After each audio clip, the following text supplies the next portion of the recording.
Так, ну вот поставил красавчика. Пока через проставочку, которая имитирует плитку. Ну, опять же попробуем пустить воду.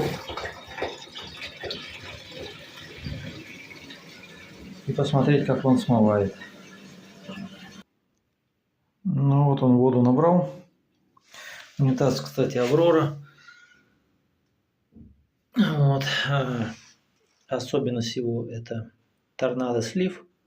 Причем слив правильно должен идти с невидимой части унитаза. То есть ты на унитаз смотришь, и ты не видишь эту дырку.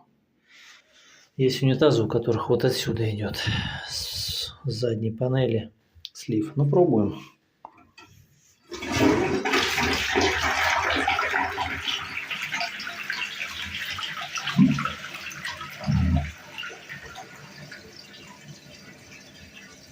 Довольно-таки симпатично.